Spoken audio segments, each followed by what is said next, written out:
Well, this is the box that Stamper has been wanting for some time. You want me to put it together for you? How about that? First of all, we better go and open the box first, okay? This is the box that's inside it. Golly, it's easier when you have two hands.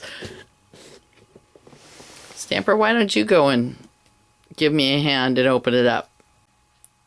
Wow, thank you, Stamper. Here's a little treat for helping me out. Because it's your Big Shot, and this is how it looks. We're going to open it up. And guess what? We opened it up upside down. Well, that's not such a bad thing. And here, I'm going to show you why. Okay, so now remember, you want to open it upside down so that you'd want to be able to read the label, and underneath that label is where you're going to open it. And this is why. Because now, when I put it on the table, I'm going to take the top of the box off, and there is my machine sitting right side up. You want to take this instruction out, and this is very important. Keep these little parts all together because this is the handle that you want to put on your Big Shot, and you want all those parts to put them on. It's really easy. Even a guy can do it. You want to keep those. See, I kept mine, and now Stamper has his. Now we're going to carefully take the styrofoam off. Stamper's waiting in anticipation. Stamper got a Big Shot. Stamper got it. I'm going to take this plastic cover off of the handle.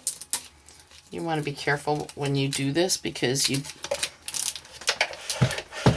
it's just a little bit of plastic. And here's your cutting pad and your multi-purpose platform, and that's something else that is wrapped up really well, and you just want to be careful when you're taking all of the tape off. I don't keep this. This doesn't really do anything for me. So here's your multi-purpose platform, and here are your cutting pads. Now, one of the things before we get to the handle I want to show you. This is what a new cutting pad looks like. The first time you use it, and I'll show you in a few minutes, it's going to make a mark on it, and you're going to think that it's broken, but it's not. Because after a few months, yours will look like this. But I have not yet broken a cutting pad, but now that I've said that, I'm sure it's going to happen. So after you've had this several months and you've been using it a lot, you may want to buy an extra set of cutting pads just in case it ever happens to you. But you'll know when, because even after this much abuse, it still hasn't broken. One of the special things you want to pay attention to is every time you use the Big Shot, you want to look at these pictures. They're there for a reason. This top tab 2, you probably won't use that unless you buy other companies' dies. That's a good thing about the Big Shot because it can use everybody's dies, but not the other way around. So very skinny little dies that I don't have any of, so I can't show them to you, will go on this second tab. I don't cut it off because maybe one day I'll buy one, but I doubt it.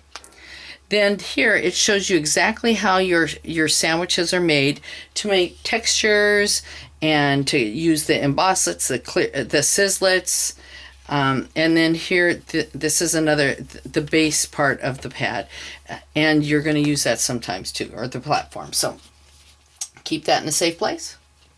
And remember, you never use the Big Shot without the cutting pads. You always have to have those. Either those or there are other cutting pads too. So here you go. See this little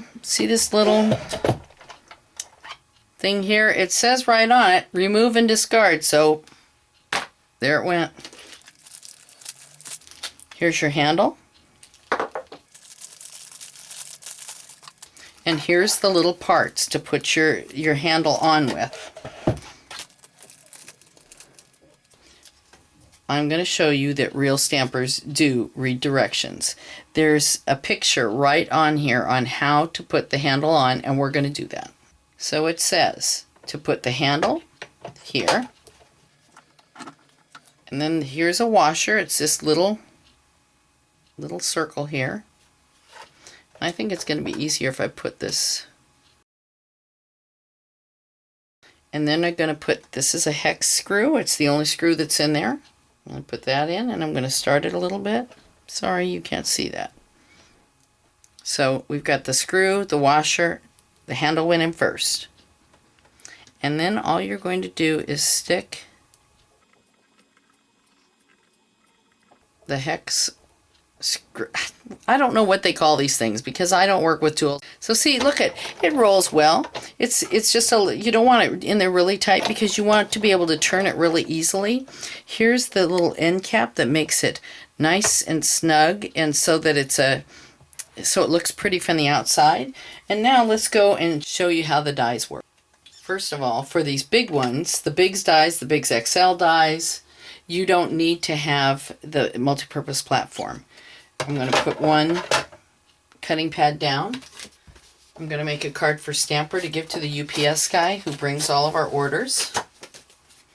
I just need a little piece, scrap piece of cardstock, creamy caramel, because I'm hoping that the card's going to say UPS on it.